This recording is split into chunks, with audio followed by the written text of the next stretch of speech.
Okay, I think we're recording. Yeah. So, yep. Good morning, everybody. I'm Kshitij Kumar. I'm in NTI Cloud Computing January 2025 intake. My student ID number is 23408189. This is for CA2 module, research in computing. I'm doing my research on the topic decentralized AI agents. Why that topic is important, I will be just going through everything and what is the mindset behind the whole research. So as we know that AI is rapidly growing these days, and it's just a lot of data is coming and everything. Yeah, it's just that a lot of data is also coming, and user generated inputs are increasing day by day. A lot of computational power does go in it, and a lot of privacy issues are coming, and overall it's just becoming quite vast, as we also studies about three ways: volume, velocity, and variety. That's truly affecting the LLM models as well and slowing them down eventually. So we will be tackling these issues with approach known as decentralized AI agents. This is a fairly new technology, and it's still in quite progress, you can say. So I will just be contributing with my research in the whole topic. So, yeah, first of all, the problems that it's going to tackle are majorly three. First one is computational, second one is privacy, and third one is single point of failure. So, as you know, a single server can fail, and eventually it all goes down. Privacy is a big issue. Reason being, if government has asked that single person to is the single company to give the data, all the private chats and everything will be leaked again. Or if some hacker actually attacks the central server, everything can be potentially gone. So we will be tackling these issues with my research, and we will building upon the things that are already in the market. So most the AI systems are centralized. Yes, that's true. And I have also mentioned the issues. There are privacy risk, single point of failure, high energy use, because there's a lot of data that comes in, so computational power is too much. So we'll be just creating a decentralized AI agent here.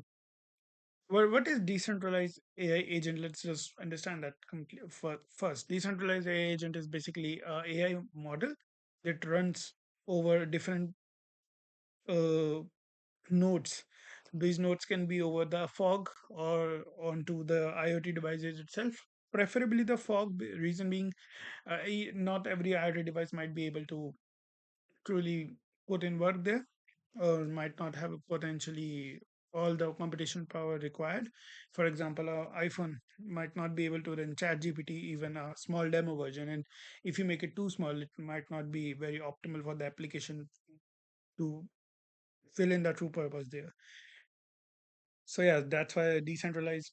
Um, we can use decentralized. We might need fog servers for the decentralized that connects with each other without any central server. Uh, so that's going to be the basic infrastructure that I'm going to try to build here, and just connect everything together. It is more safer because each server or each node, you can say, can be personalized toward a user. So my data and my private data can be actually preserved upon the fog edge or my own IoT devices, and only then can be used, rather than a central central server containing everything about me. So these are that's one of the major benefits. Again, there is no single point of failure, because if one server fails, I can just connect to another server, and yeah, computational power also gets lower, because if we actually manage to localize the models, if everything is just running on local, everybody have their own computational power, and there's no central server that requires a lot of computational power to execute. That's been what happening till now. What is a good architecture for decentralized AI agent? That's something that I actually will be doing with my simulations in future. I will try a different type of simulation using the tools available in the market, and I will be using some basic LLM. That's what I have thought till now to perform. How decentralized learning is different from centralized learning? Again, that's a thing that in centralized learning, each input and output just creates the whole element. updates it. But in decentralized learning, every node is just learning in its own, and eventually we have to build a system that makes sure that every node is working equally, and that's a system that we will try to build. What are the main challenges? Again, this is the major challenge here: trust, delays, and communication. So how trust is at which LLM model and which node to actually trust to deploy the model. Delay is basically uh, there's how to reduce the latency, because till now central servers does have some sort of latency, but base server should not. And communication is how users will communicate, how the servers will communicate with each other, or how the nodes will communicate with each other. So yeah, in here in the my research, I've covered in my literature review architecture, coordination, communication, security, and gap. So architecture is fully decentralized. That's what I will be focused upon. But there are three architecture: hierarchy, federated, and fully decentralized. Coordination is we will be using of there's a proposal by somebody to use blockchain stuff like proof of work and smart contracts to manage all the nodes and set up the rules and regulations.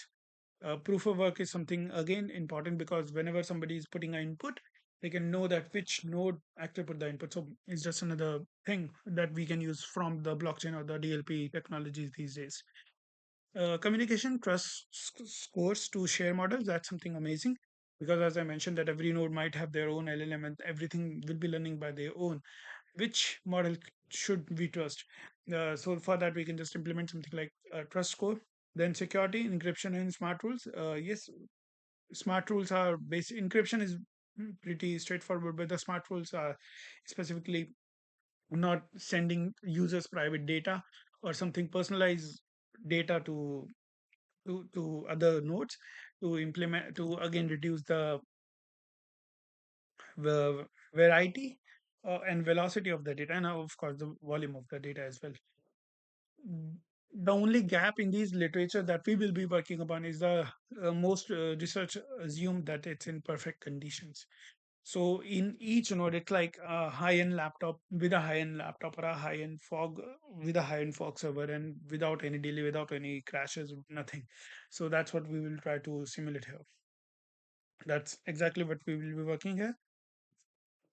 So research gap is like if a device have slow internet, it's not done yet.